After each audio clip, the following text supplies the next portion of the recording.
오늘 문재인 좌파 독재 정권의 중국 폐렴 떠넘기기에 대해서 오늘 말씀들이 많았는데, 첫째는 K방역은 없습니다. 그들이 K방역을 만들어서 총선에 이용해서 국민들이 K방역의 현혹에 넘어간 겁니다. 우리 공화당은 중국 폐렴이 발발하자 하루에 30만 명이 들어오는 중국 입국자들을 막으라고 절규했습니다. 대만뿐만이 아니고 주요 국가의 예를 들어가면서 홍콩, 대만 부분을 저희들이 강조를 했습니다. 홍콩과 대만, 중국인들이에요. 중국 공산당하고 지금 시진핑 체제하고 가장 많은 교류를 하고 있는 이 두 나라에 대해서 예를 들어서 얘기를 많이 했습니다. 그때 대한민국은 중국 입국자들을 항공뿐만 아니라 항만에서 막았어야 됩니다. 첫째 방역의 실패는 중국 입국자를 하루에 30만 명에서 막지 않고 풀어놨다는 겁니다. 두 번째, 2차 대유행이 있을 거다, 팬데믹이 있을 거라고 정은경 질병관리본부장은 벌써 한 달 전에 경고를 했습니다. 그런데 지난달 말 경제적인 이유를 걸어서 문체부를 비롯한 문재인 좌파 독재 정권의 관료들, 정세균 총리를 비롯한 관료들이 무차별적 소비 쿠폰을 풀었습니다. 지금 현재 그 소비 쿠폰을 가지고 영화관에 다녀온 사람이 50만 명이 넘습니다. 소비 쿠폰을 가지고 여행을 한 사람들이 100만이 넘고 넘어가고 있습니다. 도대체 제2팬데믹이 없다고 자신있게 중국 폐렴이 사라질 거라고 공언하던 자들이 돌연 14일 밤부터 돌변하기 시작합니다. 여러분 꼭 기억하셔야 됩니다. 중국 폐렴 2차 팬데믹은 13일부터 시작이 된 겁니다. 13일 103명이 나오면서 기하급수적으로 14일, 15일 날, 16일, 17일, 18일 기하급수적으로 늘어납니다. 문재인 좌파 독재 정권은 이미 제2차 팬데믹이 나올 거라고, 대유행이 나올 거라고 예측을 한 겁니다. 누군가가 방역 실패에 대한 핑계, 책임 넘기기가 필요했기 때문에 광화문 집회를 찍은 겁니다. 광화문 집회 엄벌하겠다고 경찰에서 공포했지 않습니까? 그런데 광화문 들어가는 입구 경찰을 막지 않았어요. 그냥 광화문으로 모이도록 경찰이 강도한 겁니다. 광화문 외국 국민들한테 이 탓을 돌리고 있는데, 여러분, 제2 중국 폐렴 유행은 13일부터 시작된 겁니다. 분명하게 아셔야 됩니다. 지금 광화문에 나와 있는 참석자들을 중국 폐렴의 전염자로 모으는 것은 대단히 잘못된 문재인 좌파 독재 정권의 떠넘기기다. 이 문제에 대해서 우리 애국 우파 국민들이 아셔야 됩니다. 제가 날짜별 발병 확진자 숫자를 말씀드린 이유가 거기에 있습니다. 13일, 14일, 15일, 16일, 17일, 18일, 특히 13, 14, 15, 16, 17일은 광화문 집회와 상관없는 확진자들입니다.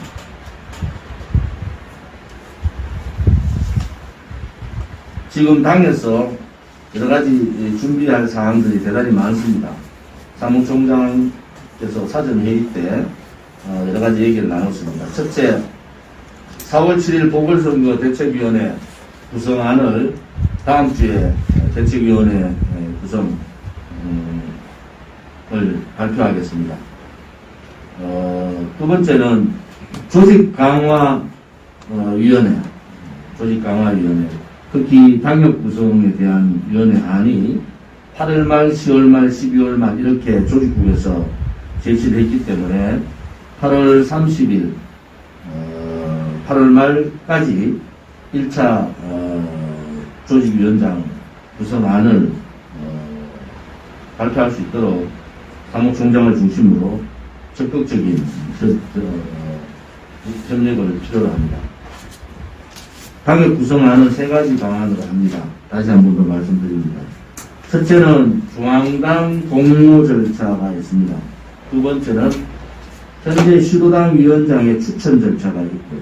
추천하는 분, 중앙당 공모에 응하는 분, 세 번째가 중앙당에서 추천하는 분. 이 세 번의 방법으로 당협위원장 구성을 하겠습니다. 오늘 최고위원 사전회의에서 우리가 보궐선거 전까지 최소한도로 12월 말까지는 당협 200개 당협 구성을 완료하고 보궐선거 전까지는 통책임자 시군 단위로 따지면은 기초단체 단위로 따지면은 읍면책임자까지 구성은 완료를 해야 된다. 대략적으로 2,500명 가까이가 됩니다.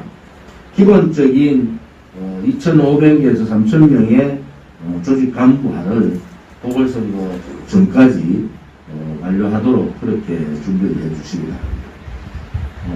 그 다음에 반책임자, 군 단위의 리책임자까지를 하면은 3만 명 가까이가 됩니다.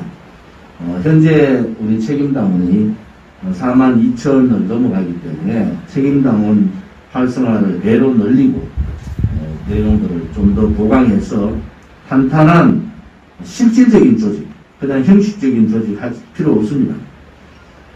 당 선거에서 움직이지 않는 조직, 서명활동이나 당협활동을 하지 않는 조직은 필요 없습니다. 그래서 실질적인 조직 운영을 할 수 있도록 사무총장을 중심으로 준비해 주시기 바랍니다.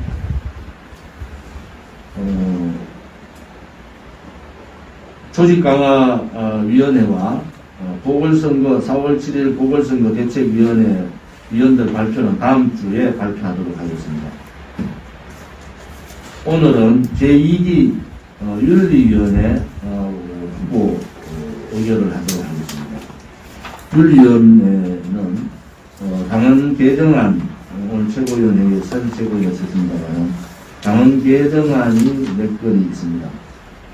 자유통일당과 합당하면서 기존적인 우리의 입장들이 바뀐 것이 있는데, 윤리위원회는 당의 당대표나 최고위원하고는 완전히 별개의 위원회입니다. 당 지도부나 당 사무처가 개입하지 못하고 윤리위원회의 공정성과 독립성을 보장해야 됩니다. 우리 공화당은 대한애국당 때부터 이 윤리위원회에 또 공천심사위원회의 독립성을 보장하고 있습니다. 우선 당헌 개정안입니다. 당헌 제38조 3항 최고위원회 의결을 거쳐 위원장과 부위원장은 위원 중에서 최고위원회 의결을 거쳐서 당대표가 임명한다는 것을 윤리위원회 자체적으로 위원장과 부위원장을 호선한다. 이렇게 고치겠습니다. 4항 최고위원회 의결을 거쳐서 당대표가 윤리조사관을 임명한다는, 윤리조사관은 윤리위원장의 추천과 최고위원회 의결과 당대표가 임명한다는 건을 윤리조사관은 윤리위원장의 추천을 받아 당대표가 임명한다는 건으로 고치겠습니다. 윤리위원회 구성 및 제1절, 제2장 중앙윤리위원회 제1절 구성 및 운영권에 위원장 및 부위원장은 위원들 중에서 호선으로 정한다는 항을 넣겠습니다. 당대표나 당대표가 윤리위원장을 임명했는데 임명제를 없애고 윤리위원회를 윤리위원회 자체적으로 뽑는 걸로 바꿨습니다. 위원회의 협의를 거쳐 위원장의 추천을 받아 당대표가 임명한다. 윤리조사관은 이 또한 위원회의 협의로 위원장의 추천을 받아서 결격사유가 없는 한, 특별한 결격사유가 없는 한 자동으로 임명되는 걸로, 당대표가 임명하는 걸로 그렇게 개정안을 바꾸겠습니다. 이 안에 대해서 상정하겠습니다.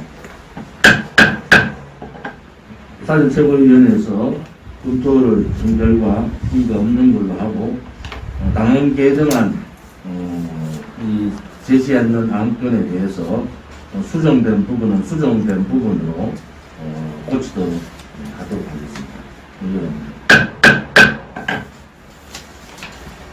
두 번째는 제1기 윤리위원회가 당의 대한애국당 창당 때부터 정말 많은 엄해와 정말 많은 당의 파괴 행동에 대해서 1기 위원회가 중심을 잡고 당을 지켜준 데 대해서 감사를 드립니다.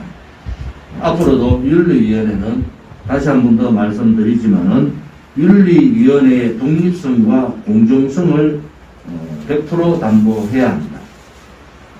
새로 임명되는 제2기 윤리위원회 윤리위원 후보 명단을 상정하도록 하겠습니다. 김수종 당 중소기업대책위원회 위원장, 박일호 전 경남도당 위원장, 정윤리위원회 위원장, 배호성 법무부인 주원 법무부인 주한 변호사,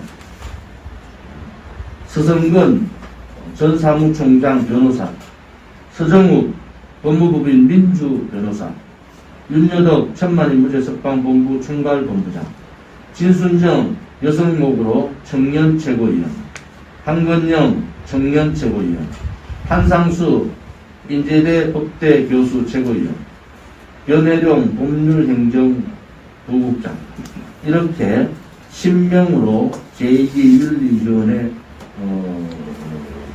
위원 임명 안건을 상정하겠습니다. 임명 안건에 대해서 사전 최고위원회를 통해서 논의를 거쳤습니다. 이 없으시면은 제2기 윤리위원회 임명 안건을 통과시키겠습니다. 이 없으십니까? 제2기 윤리위원회 위원 임명 안건을 통과시키기 전에 윤리위원회에서는 제2기 윤리위원회를 잘 운영할 수 있는 윤리위원장과 부위원장을 윤리회 자체에서 호선을 통해서 꼭꼭 당대표에게 추천 안건을 빠른 시간 내에 넘겨주시기를 바랍니다. 다시 한 번 더 당의 정통성과 당의 청렴성, 당의 미래에 대한 확신을 가지기 위해서는 윤리위원회가 강해야 됩니다. 윤리위원회가 공정과 독립이라는 확실한 명분을 가지고 당의 중심에 서서 일을 해주기를 바랍니다. 제2기 윤리위원회 윤리위원 10명의 안건을 통과시키겠습니다.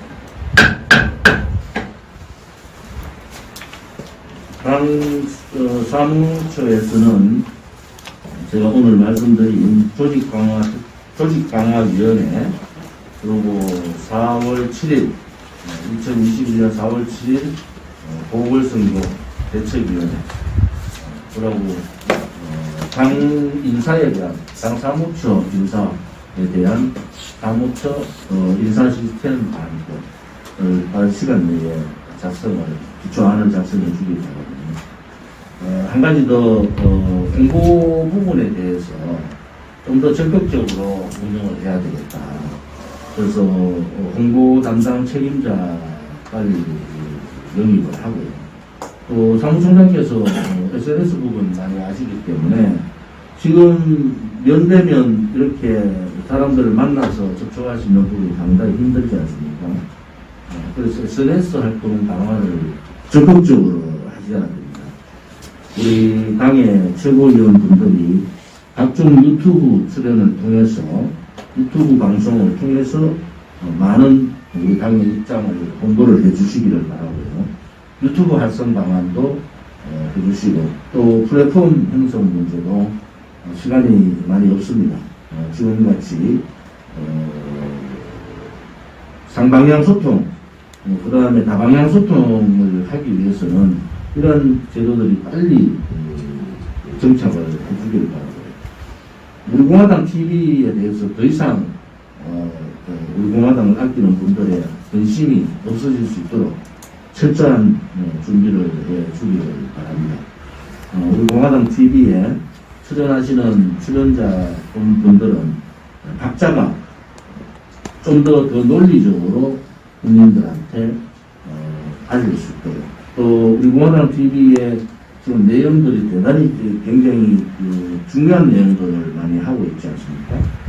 그래서 한상수 최고위원은 좌파 독재 악법 해부 분석을 하고 지금 어느 정당에서도 하지 않고 있는 것을 하고 있지 않습니까?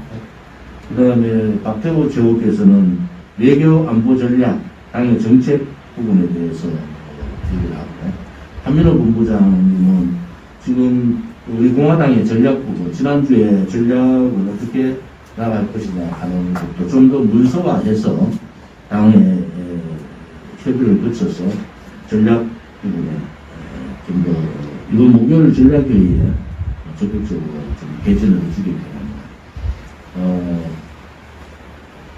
인지연 최고위원께서 좀 공보 담당 최고위원으로서 각종 부분에 대한 이슈에 대한 부분을 분석을 하고 있고, 한건영 진순정 최고위원은 청년 토크쇼 토크 마당을 합니다. 아무튼 각 분야에서 이렇게 많은 분들이 우리 당의 핵심 지도부들이 당원들하고 다가가고, 결과적으로 당원들하고 다가가면 당원들만 다가가면 안 된다는 거죠. 당 사무총장을 중심으로 이 부분은 전략기획본부나 정책위, 조직국, 각 7국이 이 부분을 뛰어넘어야 돼요. 당원을 어떻게 뛰어넘어서 국민들한테 전달할 것인가. 그래서 우파 유튜브들이 지금 굉장히 곤혹스러운 입장에 처해 있습니다. 우파 유튜브 방송에 많은 분들이 좀 출연을 하고, 우리 공화당에 대해서 알지도 못하는 자들이 음해를 하고 우리 공화당을 공격할 때는 다시는 그런 못된 짓을 못하도록 가르쳐야 됩니다. 우리 공화당이 그렇게 호락호락한 정당이 아닙니다. 김건식 같은 자들이, 하태경 같은 자들이 입에 올릴 그런 정당이 아니에요. 우리 공화당 동지들이 댓글 싸움도 해야 돼요. 댓글 싸움 하자고 그렇게 얘기하는데도 댓글 싸움 들어오면 우파 좌파들 한테 미통당 떨거지들한테 당해서 되겠습니까? 이러한 분들도 당에서 SNS 교육, SNS 팀을 만들어야 됩니다. 이번 각 시도당 위원장 회의를 내일이나 모레 중에 열 생각이, 오늘은 사실은 연설 개의할 상황이 못 돼서 했습니다만 빠른 시간 내에 시도당 위원장 연설 개의를 통해서 각 시도당 SNS 팀을 구성을 해야 됩니다. 최소한으로 500명 이상이 SNS 전사로 거듭나야 됩니다. 이제는 우리 당이 죽느냐 사느냐, 대한민국의 자유민주주의가 죽느냐 사느냐에 기로할 수 있는 겁니다. 그냥 마음만 아파하고 마음만 해서는 안 됩니다. 그것은 당원들의 열정은 있는데 당의 방향 교육이나 당의 방향이 너무 늦게 진행되고 있다. 이런 부분에 대해서 이번 주 내로 방법을 다 찾아서 준비를 해주고, 시도당 위원장 연설 계획도 한번 날을 잡아주기를 바랍니다. 가능하면은 목요일날 전략회의가 있지 않습니까? 목요일날 전략회의도 유튜브 방송을 어느 선까지는, 중요한 우리가 보안을 지켜야 할 전략회의까지는 안 되지만은 공개할 부분은 공개하도록 하겠습니다. 우리 공화당을 지켜주신 유튜브 분들한테 지금 사실은 유튜브 분들은 언론이고 방송이고 기자의 역할들을 하고 계시지 않습니까?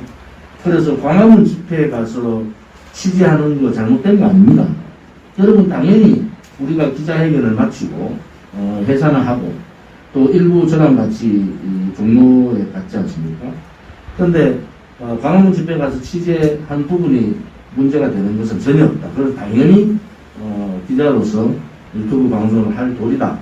단지 하나 지금 여러 가지 우한폐렴, 중국 우한폐렴에 걱정을 하는 부분이 있어서 이번 주까지만 조금 통제를 하고 있습니다. 광화문 가지 않으신 분들은 목요일부터 이 회의에 유튜브 분들 참여하셔도 됩니다. 혹여 취재를 위해서 강화문 가신 분들은 다음 주 월요일부터 취재 활동을 해주시면 고맙겠습니다. 우리 오늘 지난주에 서명대가 거의 운영되지 않았습니다. 이번 달까지는 수도권은 서명대 운영을 조금 자제해 주시기를 바랍니다. 그리고 이번 달 지나면은 9월 달부터는 전국적으로 서명대 활동을 하도록 하겠습니다. 또한 자원봉사 부분이 있습니다. 지난번 김태수 최고위원께서 정말 몸만 가지고 열심히 자원봉사를 해주셨고 또 피해를 입은 그 농장의 젊은 농장 주인께서도 굉장히 감동을 받은 모습을 봤습니다. 우선 수해 복구에 자원봉사를 요청하는 분들은 수해 복구 자원봉사 인원을 최소한 20명 정도로 해서 수해 복구 지역에 순수한 봉사활동, 복구 봉사활동을 하도록 하겠습니다. 또 태풍 비바가 올라오고 있습니다. 태풍에 대해서도 여러 국민들께서 대비를 간단히 해주시길 바라고요. 농촌 봉사활동을 하겠습니다. 당분간 서명대 활동과 동시에 농촌 봉사활동을 각 시군 시도당 단위별로 봉사활동소를 만들어서 약 10인 이하로서 봉사활동소를 만들어서 봉사활동을 하기를 바랍니다. 우리가 봉사활동하고 또 수해복구 봉사활동을 하는 것은 조용하게 국민의 바다로 다가가는 겁니다. 조용하게. 그래서 여러분들이 진정되게 우리 공화당의 실체가 뭔지, 우리 공화당이 가고자 하는 길이 뭔지 이런 부분에 대해서 사무총장을 중심으로 준비를 해주시기를 바랍니다. 공개 회의는 이 정도로 하고요. 비공개로 전환하도록 하겠습니다.